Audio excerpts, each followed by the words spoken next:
long suffer. Deal with your people. That's what black and Hispanic people, we don't got that. We can't stand one another. Right. Nigga get on your nerves and you ready to shoot them. You step on your shoes and you ready to shoot them.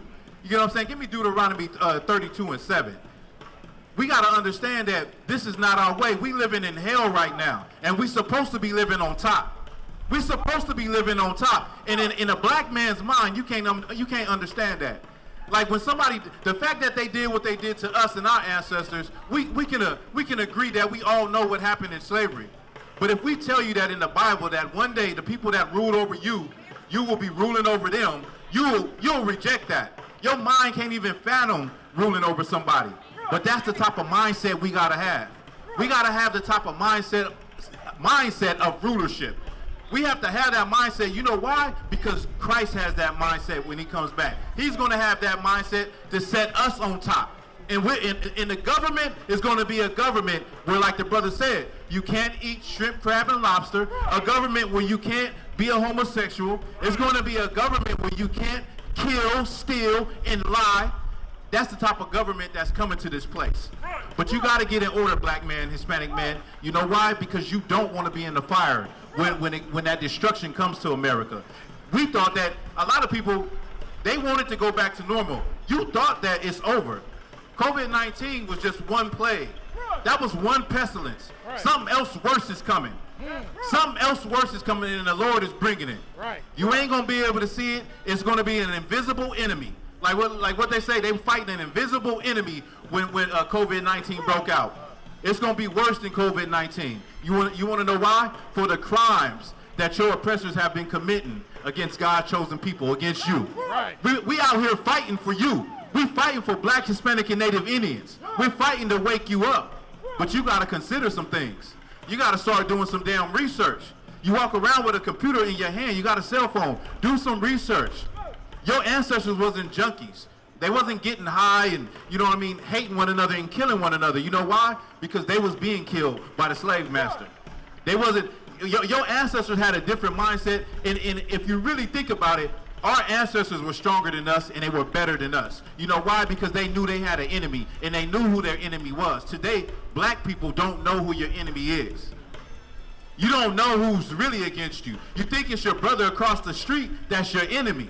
He's not your enemy. He's your brother. But you do have an enemy, but you don't want to see him. He's right in your face. You go to work with him every day. That's right. Listen, this is the I.S.U.P.K, and what we tell our people is, you're God's chosen people, and you need to separate from your oppressors. That's right. What we're saying is nothing that's wrong.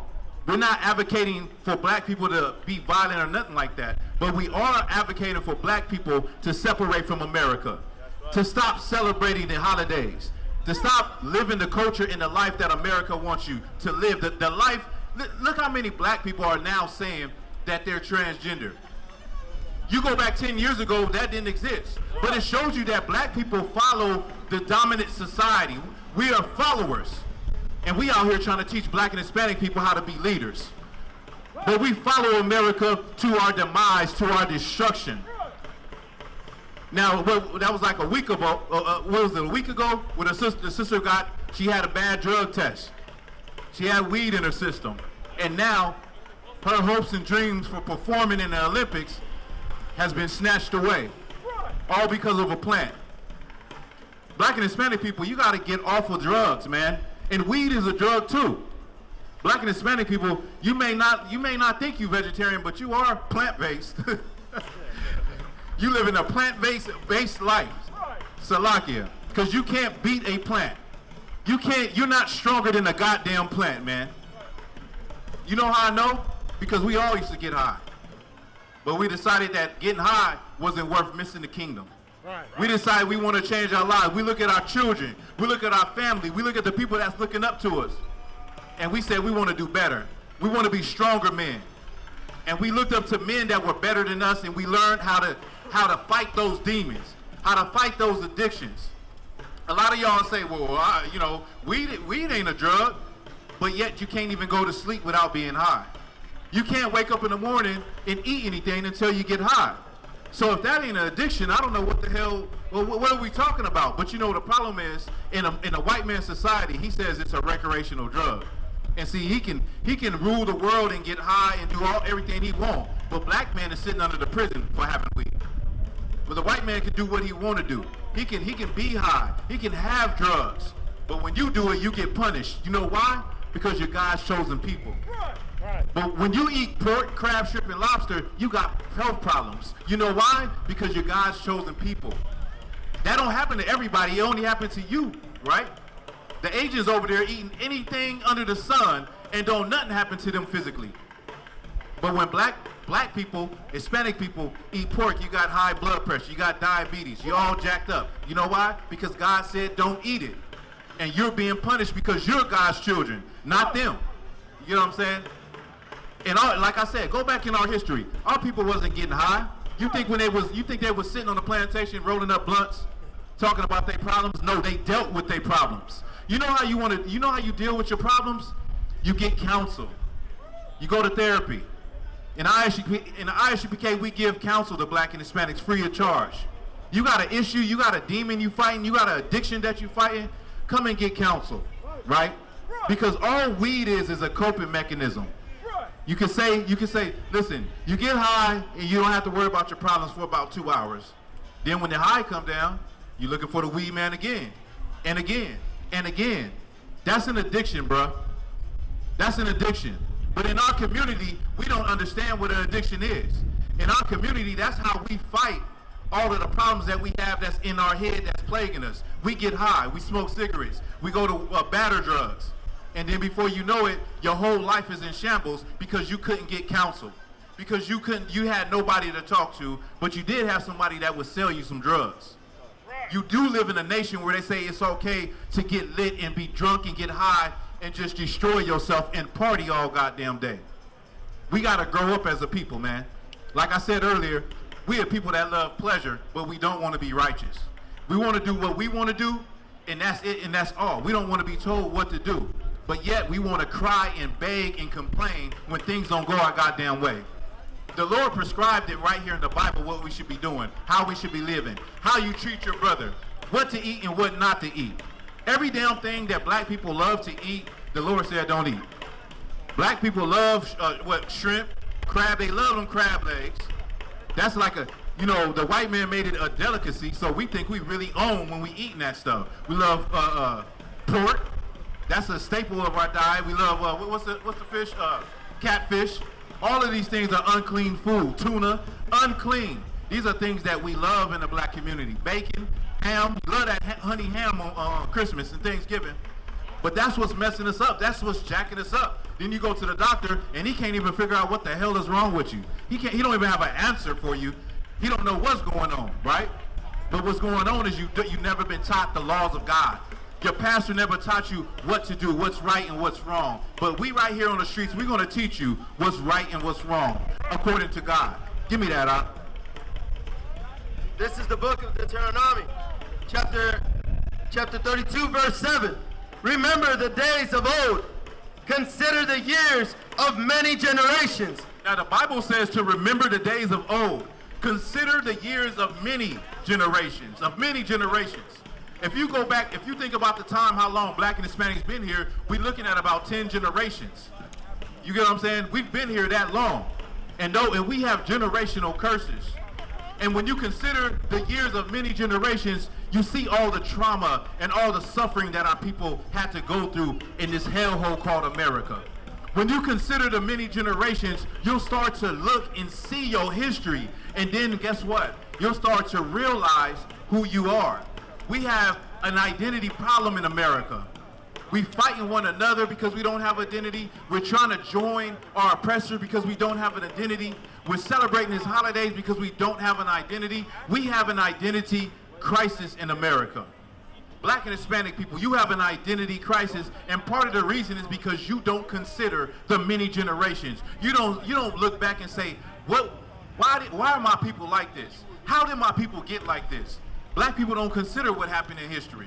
We're just moving along like this is what life is supposed to be. This is life, right? Read it from the top. It's the book of Deuteronomy, chapter 32, verse 7. Remember the days of old. Consider the years of many generations. Consider the years of many generations. You know what that means? Consider slavery. Consider what happened to you. Consider what happened to your loved ones, your family. The so-called white man considers the Holocaust. He considers 9/11. Black and Hispanic people, do you consider the trauma and the terrorism that happened to you? You don't consider it. You don't even care. But the Bible says you should care. And maybe you would know who you are if you considered why in the hell did we even get put on slave ships? Why is it like every other day this thing happens to us? Why are we killing one another? If you considered that, maybe you'll start to find a clue of who we really are. Go ahead, Op. Ask thy fathers, and he will show thee thy elders, and they will tell thee. So if you ask your father, you know how you find out about history? We all got grandmas. If you're lucky enough, you got a great grandma. Go and ask them. Go and ask your great grandfather, how was it when he grew up? What did you do as a child? How was the racism? How was the Jim Crow? What did they used to do to you? And you'll find out that they still doing it to you today. Consider the years of many generations, and you'll find out that your oppressor is the goddamn devil that the Bible speaks of. If you just thought about your history, focused on your history, you would understand that you are living in hell as blacks and Hispanics and Native Indians. You would understand that there is a people that is ruling over you as black, Hispanic, and Native Indians. You would get it. It would, the light bulb would pop up in your head. You'll have a revelation, and you'll say, you know what those brothers were saying, I started to look into my history, I started to consider my history, I started to ask questions about how my people came up, and then I found out that what they were going through was the same thing that we're going through today. They were protesting and asking for justice, and today we're still doing it. They were begging not to be killed, and today black people are still begging not to be killed, not to be shot in the street, and to be treated like a human being. So, in closing, black and Hispanic people, you gotta focus, and you have to start looking into your history and asking yourself, why are our people like this? Why things are not changing with black people? Why does it seem like we're getting worse and worse and worse? Why are black men killing one another at record numbers? Why is it that the police is shooting black? It seems like they're always shooting black men in record numbers. Why is it that our women feel like it's okay to walk around half naked, damn near butt naked? You have to start asking those questions. Why are we destroyed, and why are we suffering from this? So this is that. I'm gonna leave with that. This is the I.S.U.P.K. out of 125th Street, Harlem, New York, under Commanding General YAHANNA. We out here to teach black and Hispanic people their true identity according to the Bible. We want you to change your life. We out here because we care, right? We're not out here because we want to raise our voices and all that. We're out here because we want our people to start to consider their history, consider the generations, consider why we like the way we are today, right? And then you'll find out your identity. I.S.U.P.K.